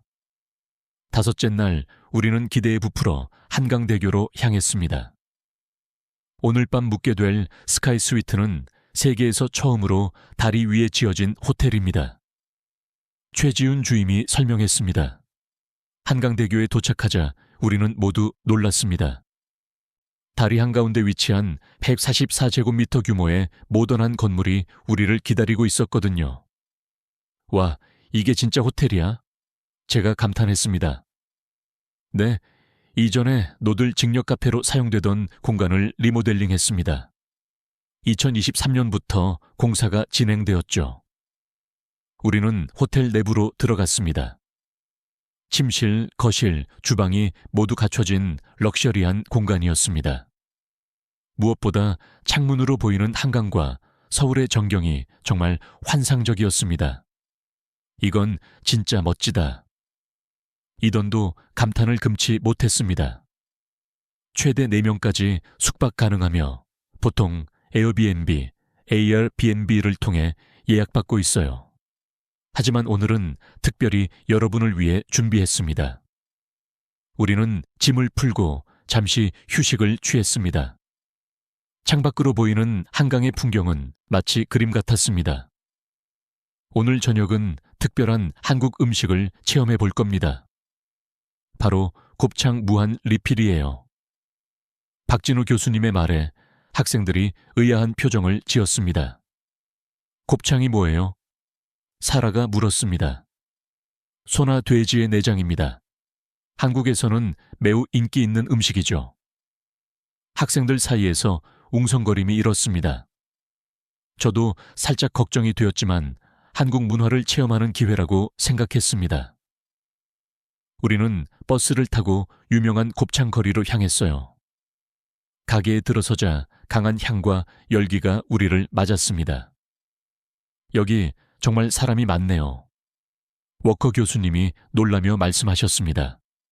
우리는 큰 테이블에 앉았고 다양한 종류의 곱창이 테이블 위 그릴에 올려졌습니다. 이건 소곱창, 이건 돼지곱창이에요. 이렇게 구워서 쌈장이나 소금에 찍어 드시면 됩니다. 이던은 처음 보는 곱창을 보며 망설였습니다. 이거 정말 먹는 거야? 하지만 용기를 내어 한 조각을 집어 입에 넣었죠. 그의 표정이 순식간에 바뀌었습니다. 이거 대체 뭐야? 처음 먹어보는 맛인데. 미쳤다. 우리 모두 웃음을 터뜨렸습니다. 박진우 교수님이 미소 지으며 말씀하셨습니다. 한국 사람들은 이걸 먹으면서 삶의 고단함을 달래죠. 테이블에는 김치, 파절이, 된장찌개 등 다양한 반찬도 함께 나왔습니다. 그리고 빈 접시가 생기면 직원이 바로 새로운 곱창을 가져다 주었습니다. 이게 무한 리필이에요? 끝없이 계속 나오는 거예요? 마이클이 놀라서 물었습니다. 네, 한국의 무한 리필 문화죠. 가격을 내면 배부를 때까지 마음껏 드실 수 있어요. 최지훈 주임이 웃으며 대답했습니다. 이던은 이제 완전히 곱창의 매력에 빠진 듯 했습니다. 이건 진짜 미국에도 있으면 난리 날 거야. 박진우 교수님은 소주 한 병을 주문하셨습니다. 한국에서는 곱창에 소주를 곁들이는 것이 전통이에요. 물론 미성년자는 안 되지만 성인분들은 조금씩 경험해보세요. 워커 교수님과 몇몇 학생들이 소주를 조금씩 맛봤습니다. 와, 이거 꽤 독하네요. 워커 교수님이 놀라며 말씀하셨어요. 분위기가 무르익자 박진우 교수님이 한국의 회식 문화에 대해 설명해 주셨습니다. 한국에서 회식은 단순한 식사가 아니라 인간관계를 돈독히 하는 자리예요. 함께 먹고 마시면서 서로를 더 깊이 이해하는 시간이죠. 정말 그랬습니다. 음식을 나누어 먹으면서 우리 모두 더 가까워진 느낌이었습니다. 이던도 평소와 달리 활발하게 대화에 참여했습니다. 한국 음식은 정말 놀라워요. 처음에는 거부감이 들었지만 막상 먹어보니 중독성이 있네요. 그의 솔직한 고백에 모두가 웃었습니다. 식사가 끝나갈 무렵 박진우 교수님이 질문하셨습니다. 여러분, 지금까지 한국 방문은 어떤가요? 처음 생각했던 것보다 훨씬 더 흥미롭고 놀라워요. 제가 대답했습니다. 저도요. 특히 어제 잠수교에서의 경험은 정말 인상적이었어요. 사라가 동의했습니다. 이던은 잠시 생각하더니 말했습니다. 솔직히 말하면 처음에는 한국에 대해 편견이 있었어요. 하지만 이렇게 직접 체험해보니 제 생각이 완전히 바뀌었네요. 박진우 교수님은 미소를 지으셨습니다. 그게 바로 직접 경험의 힘이죠. 식사 후 우리는 다시 스카이 스위트로 돌아왔습니다. 밤이 되자 한강의 야경이 더욱 아름답게 펼쳐졌습니다. 내일은 마포대교에 생명의 다리 프로젝트를 방문할 예정입니다. 워커 교수님이 내일의 일정을 알려주셨습니다. 생명의 다리요? 어떤 프로젝트인가요? 제가 궁금해서 물었습니다. 마포대교는 과거 자살 시도가 많았던 곳이에요. 하지만 지금은 자살 예방을 위한 혁신적인 프로젝트로 변모했죠. 박진우 교수님의 설명에 우리는 잠시 침묵했습니다. 다리가 사람의 마음을 위로한다고 이더니 의아해하며 물었습니다. 내일 직접 보여드리겠습니다. 호텔 창문으로 보이는 한강의 밤 풍경을 바라보며 저는 이 여행이 얼마나 특별한 경험인지 다시 한번 실감했습니다. 한국은 제가 상상했던 것보다 훨씬 더 깊고 다양한 나라였습니다. 여섯째 날 우리는 마포대교로 향했습니다. 박진우 교수님이 버스 안에서 설명을 시작하셨습니다. 오늘 방문할 마포대교는 여의도와 마포를 연결하는 중요한 교량입니다. 버스 창밖으로 보이는 마포대교는 평범해 보였습니다. 하지만 곧 특별한 이야기가 펼쳐질 줄은 몰랐죠. 이 다리는 2012년부터 생명의 다리 프로젝트가 시작되기 전까지 안타깝게도 자살 시도가 많았던 곳이었습니다. 박진우 교수님의 말씀에 버스 안이 조용해졌습니다. 한국에서는 자살 문제가 심각한가요? 워커 교수님이 조심스럽게 물으셨습니다. 네. 한때 한국의 자살률은 OECD 국가 중 가장 높았습니다. 하지만 다양한 예방책으로 상황이 개선되고 있습니다. 버스에서 내려 마포대교로 걸어갔습니다. 다리 난간에는 작은 문구들이 빼곡히 적혀 있었습니다. 이것이 바로 생명의 다리 프로젝트의 일부입니다. 희망 메시지를 통해 극단적인 선택을 고민하는 분들에게 위로를 전하는 것이죠. 최지훈 주임이 설명했습니다. 문구들을 읽어보니 가슴이 뭉클해졌습니다. 당신은 소중합니다. 내일은 더 좋은 날이 올 거예요. 함께 이겨냅시다. 같은 메시지들이 난간 가득했습니다. 이것이 실제로 효과가 있나요? 이던이 물었습니다. 네, 2012년부터 2015년까지 진행된 이 프로젝트는 실제로 자살률 감소에 기여했습니다. 삼성생명, 서울시, 한국건강증진재단이 함께했죠. 그뿐만 아니라 더 적극적인 조치도 있었습니다. 2015년에는 난간을 2.5마로 높이로 상향 조정했고 2019년에는 추가 난간을 설치했습니다. 또한 AI CCTV도 설치했죠. AI CCTV요? 제가 궁금해서 물었습니다. 네, 2021년부터 AI 기반 CCTV가 설치되어 난간 근처에서 300초 이상 머무르는 사람을 감지하면 순찰대가 즉시 개입하도록 시스템이 갖춰져 있습니다. 정말 놀라운 시스템이었습니다. 이런 노력 덕분에 마포대교에서의 자살 시도는 크게 줄었고 SOS 전화로 1492건의 상담이 이루어졌습니다. 박진우 교수님의 설명을 들으며 다리를 걸었습니다. 처음에는 자살 예방이라는 무거운 주제 때문에 학생들이 조용했지만 점차 마포대교의 의미를 이해하게 되었습니다. 다리가 단순히 강을 건너는 구조물이 아니라 생명을 구하는 역할을 한다니 정말 감동적이에요. 사라가 감탄했습니다. 한국은 문제를 해결하는 방식이 참 혁신적이네요. 워커 교수님도 동의하셨습니다. 다음으로 우리는 한강의 생태보전 구역으로 이동했습니다. 한강은 과거 오염이 심각했지만 정부의 대대적인 정화 사업으로 현재는 깨끗한 물길로 재탄생했습니다. 박진우 교수님이 자랑스럽게 말씀하셨습니다. 이곳은 한강에 서식하는 다양한 생물종을 보존하기 위한 특별 구역이에요. 우리는 가이드의 안내에 따라 생태 탐방로를 걸었습니다. 놀랍게도 도심 한가운데 이렇게 자연이 보존된 공간이 있다는 것이 신기했습니다. 이곳에는 수달 같은 야생동물도 돌아오고 있어요. 서울시는 57.1km의 강변을 녹지화하는 계획을 추진 중이죠. 도시와 자연이 이렇게 공존할 수 있다니 놀라워요. 제가 감탄했습니다. 이던도 열심히 사진을 찍으며 질문했습니다. 이런 생태복원 프로젝트는 언제부터 시작된 거예요? 본격적으로는 2000년대부터예요. 특히 한강 르네상스 프로젝트와 그레이트 한강 프로젝트가 중요했죠. 오후가 되자 우리는 다시 한강변으로 돌아왔습니다. 해가 지기 시작하면서 강변은 더욱 아름다운 모습으로 변했습니다.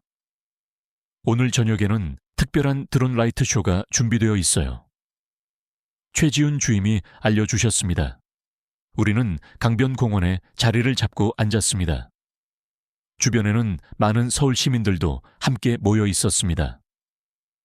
해가 완전히 지자 하늘에 수백 개의 드론이 떠올랐습니다. 2000대의 드론이 만들어내는 빛의 향연은 정말 환상적이었습니다. 드론들이 한강의 역사, 서울의 랜드마크, 그리고 한국의 상징들을 하늘에 그려냈습니다. 이런 쇼는 처음 봐요. 정말 놀라워. 워커 교수님도 감탄을 금치 못하셨습니다. 특히 드론들이 한강의 다리들을 하늘에 그려낼 때는 모두가 환호성을 질렀습니다. 이 드론쇼는 4월부터 6월까지 특별 행사로 진행됩니다. 오늘이 마지막 공연 중 하나죠. 최지훈 주임이 설명했습니다. 쇼가 끝나고 우리는 조용히 한강의 밤 풍경을 감상했습니다. 제 옆에 앉은 이던이 갑자기 말을 걸었습니다. 엘리노어, 난 정말 오만했던 것 같아. 무슨 말이야?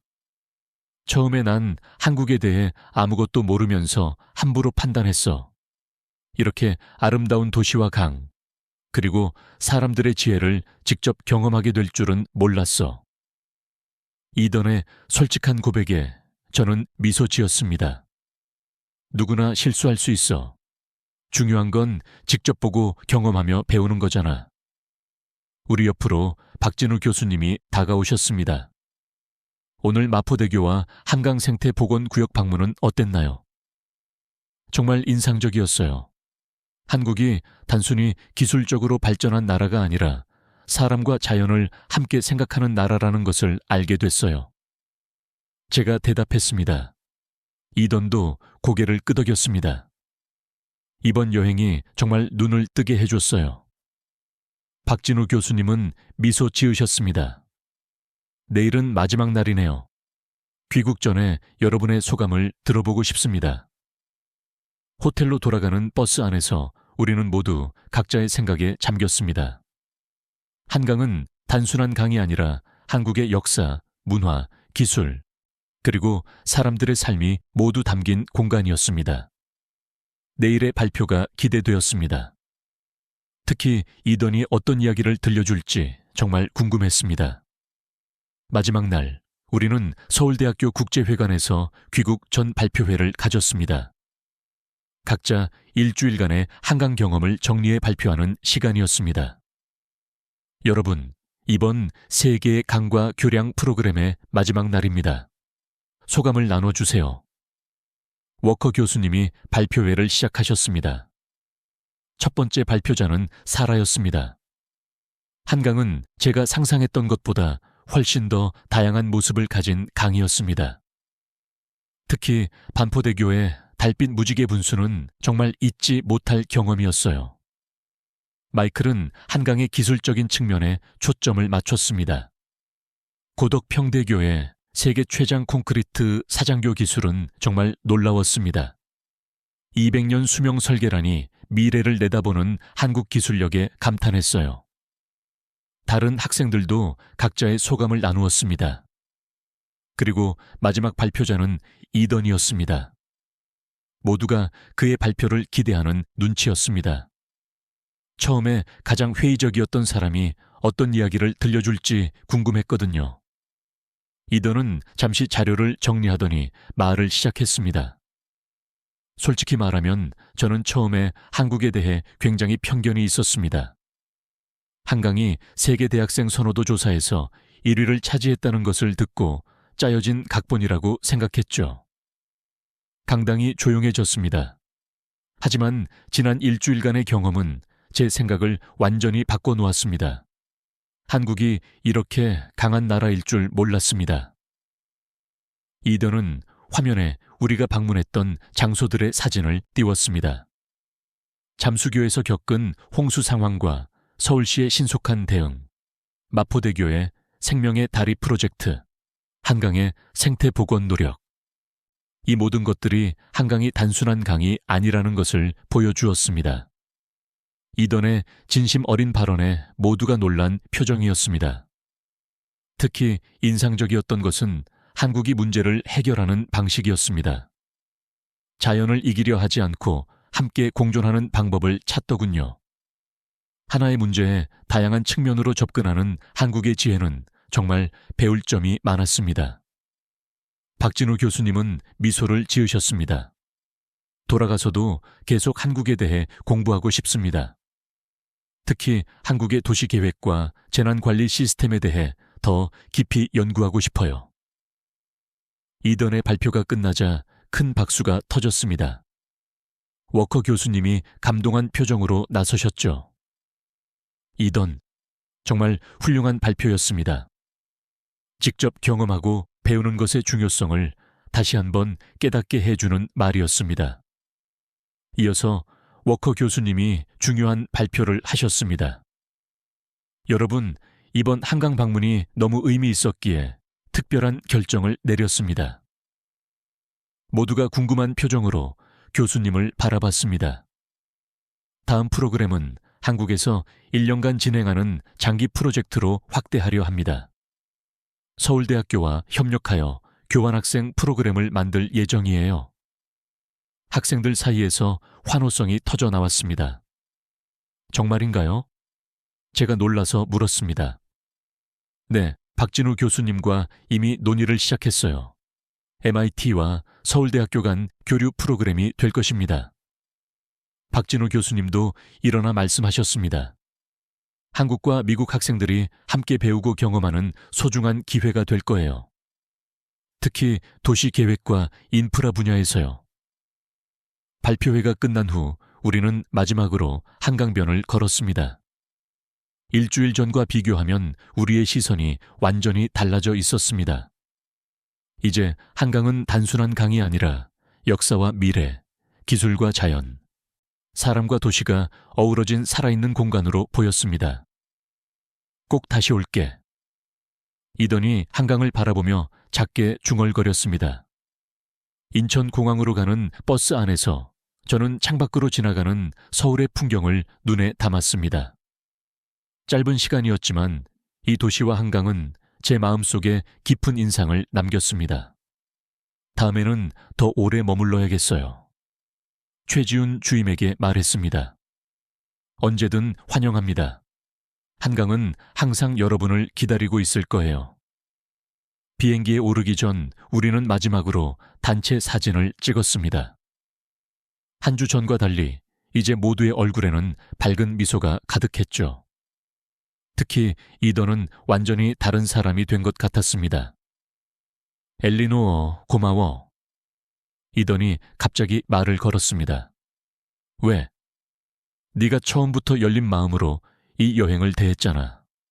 난 편견에 사로잡혀 있었는데.